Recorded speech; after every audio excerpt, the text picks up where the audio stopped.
Время новостей на канале Абаза. В студии Марина Будба. Здравствуйте. Сегодня в выпуске. Цена на бензин АИ-92 ВЗС «Абхаз-Топ» на сегодняшний день составляет 48 рублей. 17-дневная голодовка Джансуха Адлиба завершена. 560 выпускников, 49 из них с красным дипломом. В Абхазском государственном университете состоялся выпускной. В проекте сотрудничества в Академии наук состоялась встреча с представителями Северокавказского федерального университета. 17-дневная голодовка завершена. Итоги дня 28 июня по топливному кризису и акции протеста. Поздно вечером общественный активист Джансуха Адлиба принял решение завершить акцию. Он сообщил, что представители президента пообещали в течение 2 недель снизить цены на все виды топлива. Уважаемые граждане, вот сейчас ко мне подошли, от президента и сказали, обнадежили меня, что в 2-недельный срок будут спущены цены. В 2-недельный срок. До каких пределов? До сравнивания цен с Российской Федерацией. Как в городе Сочи, как в городе Адлере. Я вот это подчеркнул. На все виды бензина и дизеля. В случае и еще газ. На показатели годичной давности. Через 2-недельный срок. Если этого не произойдет, сказал, что ни с кем переговоры вести не буду. И то, что намерен делать, тоже вам говорить не буду. Вот так вот мы разошлись. И хочу узнать ваше мнение. Стоит ли ждать 2 недели?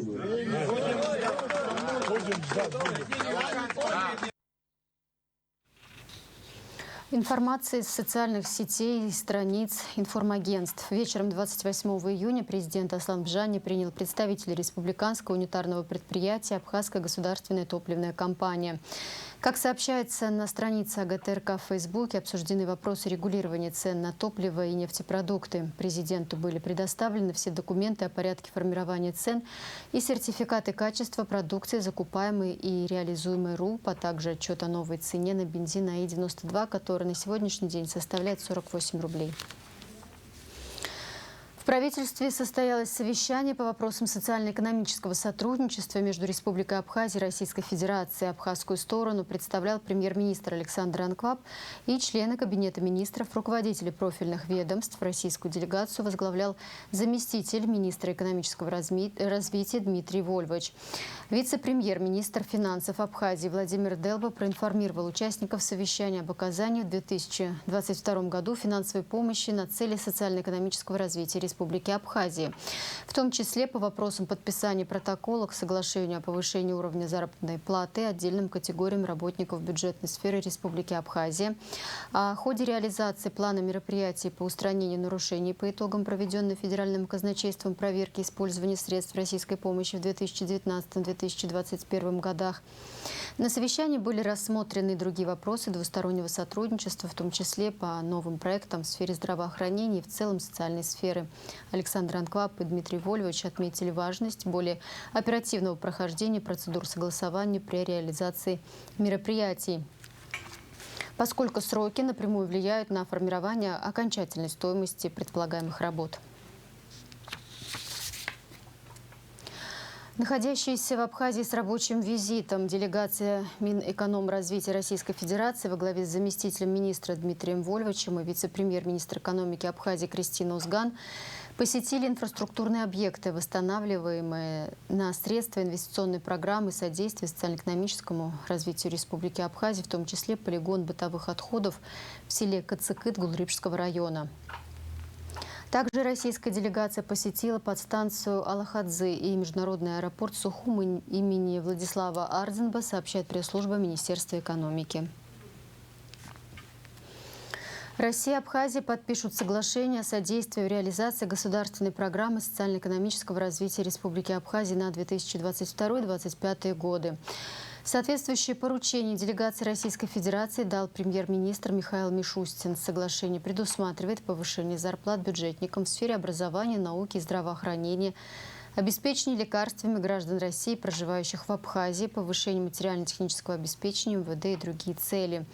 Проект соглашения разрабатывался абхазской стороной совместно с МИД России и другими федеральными органами.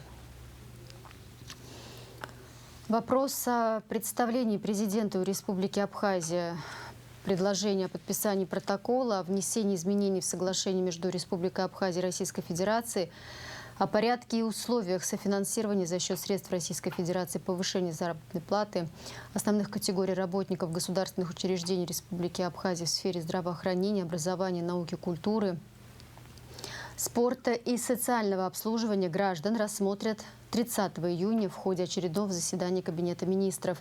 В повестку дня правительства также вошли следующие вопросы: о повышении заработной платы основных категорий работников государственных учреждений в сфере здравоохранения, образования, науки, культуры, спорта и социального обслуживания граждан в 2022 году, о проведении переговоров о подписании соглашений между Министерством сельского хозяйства Республики Абхазия и Министерством сельского хозяйства и аграрной реформы Сирийско-Арабской Республики о сотрудничестве в области сельского хозяйства.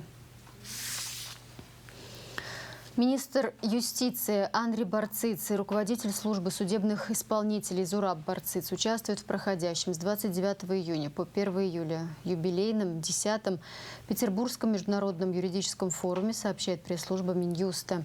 Международный юридический форум в Санкт-Петербурге является крупнейшей площадкой для обсуждения актуальных вопросов, стоящих перед современным юридическим сообществом. Ключевая тема форума – «Остаться в праве». Темой пленарного заседания станет «Право в многополярном мире». Среди спикеров заместитель председателя Совета безопасности Российской Федерации Дмитрий Медведев.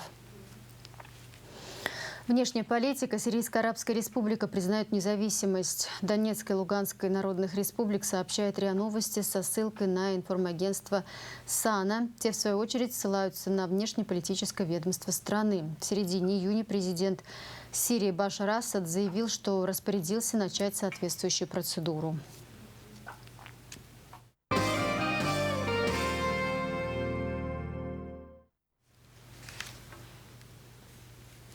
560 выпускников, 49 из них с красным дипломом. В Абхазском государственном университете состоялся выпускной. С окончанием вуза уже бывших студентов поздравил президент Абхазии. В своей речи Аслан Бжани отметил, что будет содействовать в трудоустройстве студентов, окончивших вуз на отлично. О торжественном событии расскажет Анастасия Никонова.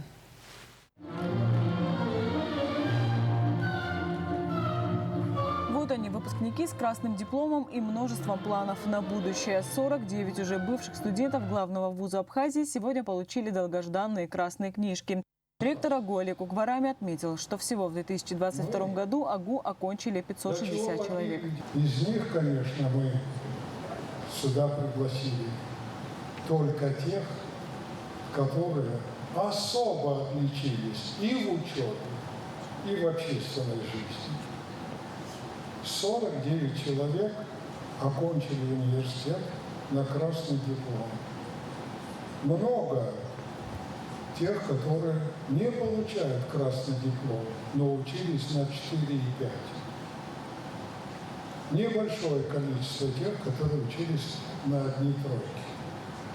Наши ребята участвовали в различных международных мероприятиях, значит, и показали себя очень хорошо.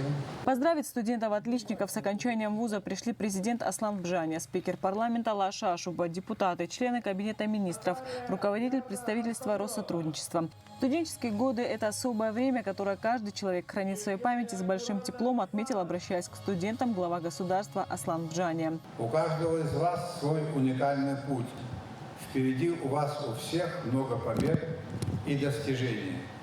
Убежден, что знания, которые вы получили в стенах Абхазского университета, будут надежным фундаментом вашей профессиональной деятельности.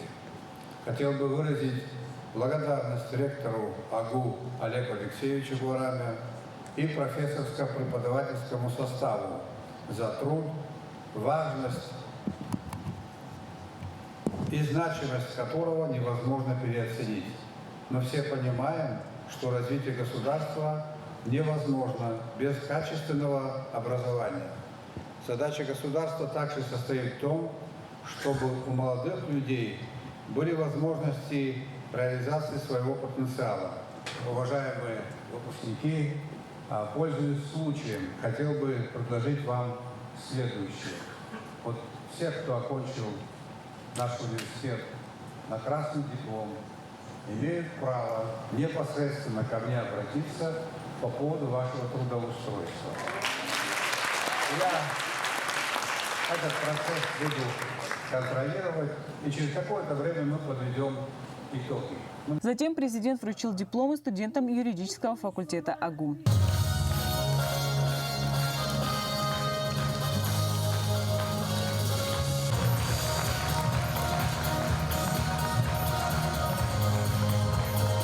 Спикер Народного собрания Лаша Ашуба и руководитель представительства Россотрудничества в Абхазии Дмитрий Федотов вручили красные дипломы студентам-международникам.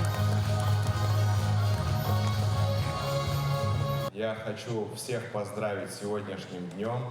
Конечно же, я хочу поздравить особенно отличившихся выпускников, пожелать им удачи, успехов и дай Бог, чтобы ваша жизнь складывалась так же, как ваша учеба.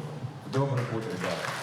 Выпускница филологического факультета по специальности «Абхазский язык» в неабхазской школе Нина Мхитарян отметила, профессия, выбранная ею, актуальна в нашей стране. У нас есть такая проблема в Абхазии. У нас дети, они не владеют абхазским языком как надо. И поэтому я решила выбрать эту профессию. Я хочу работать над детьми, и чтобы молодежь, дети, они знали, говорили на своем родном языке. В ходе вручения дипломов на сцену были приглашены секретарь Совета безопасности Сергей Шамба, глава Минздрава Эдуард Будба, министр сельского хозяйства Беслан Джиопа, министр культуры Даур Кови. Последний отметил, что одна из выпускниц уже приглашена на работу в Минкульт. В свою очередь студенты-отличники поблагодарили вуз за переданные знания и яркие воспоминания. Далее начался праздничный концерт, который открыл государственный ансамбль танца «Кавказ».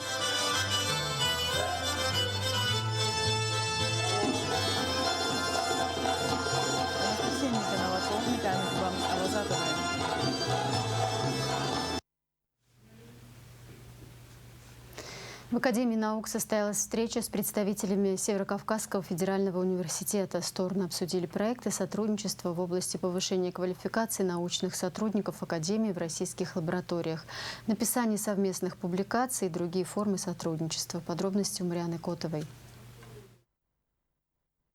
Министерство науки и высшего образования России поручило Северокавказскому федеральному университету реализовать комплекс мероприятий в сфере образования, науки и молодежной политики в 2022 году, в которой должны быть задействованы Абхазия, Южная Осетия и Армения. Как говорят сотрудники университета, программа обещает быть масштабной. Важную роль сыграло письмо, которое было направлено правительством Республики Абхазия на имя председателя правительства Российской Федерации с просьбой профинансировать ряд важных мероприятий для республики.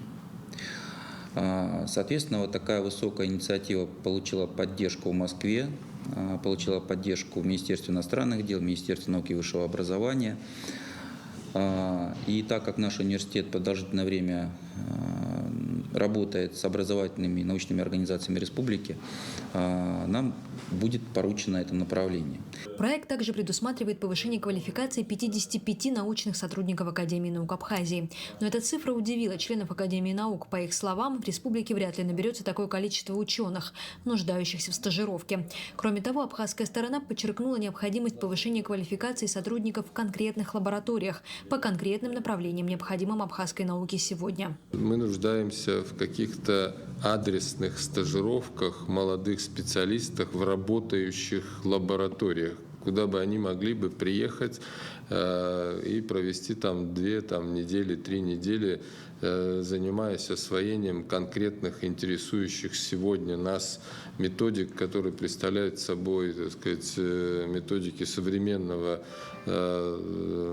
научного исследования на базе современных технологий, которые может быть цифровых, современного инструментария. Поэтому вот так вот сразу навскидку будет достаточно сложно сказать, пока не будет некого перечня предложений и направлений, лабораторий, которые могли бы представлять собой интерес. По словам представителей Российского университета, у Абхазии есть шанс получить необходимое в области науки от российской стороны.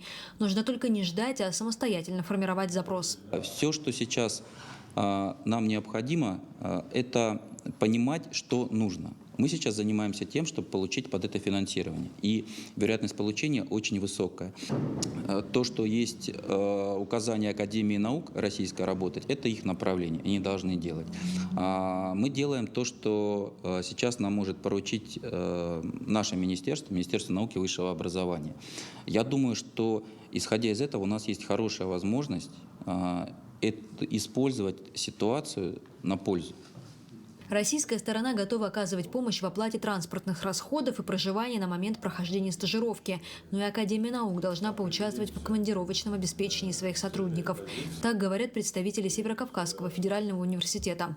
Для Академии, конечно, это будут определенные расходы. Потому что вы направлять будете человека в командировку. Но это получается командировочно. Какой можно придумать другой механизм? Может ли человек, находясь, например, условно в отпуске и отправляться в стажировку, надо подумать, как позволяет ли это. Но мы можем обеспечить транспорт и можем обеспечить проживание. Это существенная помощь. Комплекс мероприятий в сфере образования, науки и молодежной политики под руководством Министерства науки и высшего образования России подразумевает еще и подготовку издания учебных пособий для школьных педагогов Абхазии, а также организацию и проведение научно-практической конференции на базе Северокавказского федерального университета с участием ученых из России, Абхазии, Южной Осетии и Армении. Марианна Котова, Инала Гухава, Абаза ТВ. Информация правоохранителей. 29 июня прокуратура Гудаутского района возбудила уголовное дело по факту убийства жителя села Ачдара Гудаутского района Джения Романа Яковлевича, 1955 года рождения, сообщается на сайте Генпрокуратуры. Согласно собранной информации, убийство было совершено в период времени с 19 до полуночи 28 июня по месту жительства Джения. Неустановленным следствием лицом из автоматического огнестрельного оружия калибра 7,62 мм было произведено не менее 4 выстрелов в жизненно важные органы потерпевшего, после чего тело Джения было перемещено и закопано на приусадебном участке. Сотрудники следственных органов произвели осмотр места происшествия, изъяли следы преступления. МВД Республики Абхазии даны поручения об установлении мотивов и лица, причастного к совершению данного преступления. МВД Абхазии возбудило 2 уголовных дела против жителей Сухума Беслана Келосония и Вадима Адлиба за приобретение, хранение и перевозку прегабалина, лекарства, запрещенного к свободной продаже на территории Абхазии, более известного как лирика. Сейчас Адлиба и Келосония отпущены под подписку о невыезде. В МЧС Абхазии состоялась пресс-конференция по итогам гуманитарной миссии спасательного ведомства страны в Луганскую Народную Республику. Сотрудники МЧС рассказали журналистам об особенностях крайней командировки на Донбасс, специфике восстановительных работ на разрушенных объектах инфраструктуры республики, о разминировании территории, о взаимодействии с коллегами из МЧС ЛНР. По словам министра, генерал-лейтенанта Льва Квициния, полученный во время командировки в Луганск опыт крайне важен для сотрудников МЧС. Наши спасатели проявили себя весьма достойно, о чем не раз подчеркивала принимающая сторона. Лев Квициний поблагодарил всех граждан страны, кто помогал в формировании гуманитарных конвоев на Донбасс. С начала этого года в ДНР и ЛНР были направлены 4 гуманитарных конвоя. Жителям республик доставлено около 70 тонн гуманитарного груза. Премьера комедии «Кто из нас глухой» по одноименному произведению «Шоты Чкаду» состоится в Абхазском драматическом театре 29 и 30 июня в 19:00, рассказал «Спутник» гендиректор театра Алхас Челоко. Спектакли по пьесам «Шоты Чкаду» в Абхазском драмтеатре ставились неоднократно. Он один из лучших абхазских драматургов. Актуальность его произведений никогда не теряется. Спектакль «Кто из нас глухой» ставили в нашем театре. Режиссером тогда тоже была Мадина Аргун. Сейчас она решила снова вернуться к этой пьесе, но с другим творческим подходом, отметил он. Гендиректор драмтеатра выразил уверенность в том, что содержание постановки будет интересно зрителям, а они получат удовольствие от просмотра этого спектакля. Дискуссионный клуб Всемирного Абхазо-Абазинского конгресса возобновляет работу по направлению Апсура и диалог поколений и объявляет прием заявок от желающих участвовать в постоянной работе клуба. Чтобы стать членом дискуссионного клуба ВАК, необходимо скачать анкету участника с сайта ВАК по указанной в публикации ссылке, заполнить анкету, состоящую из простых вопросов, и отправить по адресу электронной почты discussclub@abaza.org. Контактный телефон для справок +7 940 927 70 91. Подробная информация на ресурсах ВАК. Спорт. Со 2 по 6 июля в Сухуми пройдет 11-й международный турнир по баскетболу среди мужских команд. Кубок памяти Сергея Васильевича Багапш, сообщает пресс-служба Госкомспорта. В турнире примут участие 8 сборных команд из Волгоградской области, Краснодарского края, ДНР, Карачаево-Черкесской республики, Республики Абхазия. 2 команды из Ростовской области, а также впервые в турнире примет участие команда из Санкт-Петербурга. Турнир организован Государственным комитетом по делам молодежи и спорту при поддержке компании «Амобайл». В завершении выпуска прогноз погоды.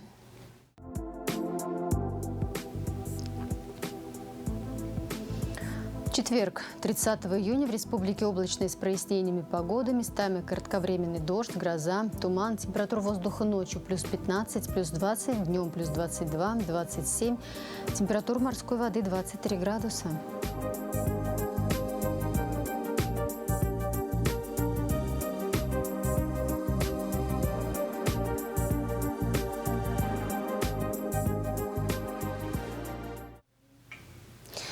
На этом пока все. За развитием событий следите вместе с нами. До встречи.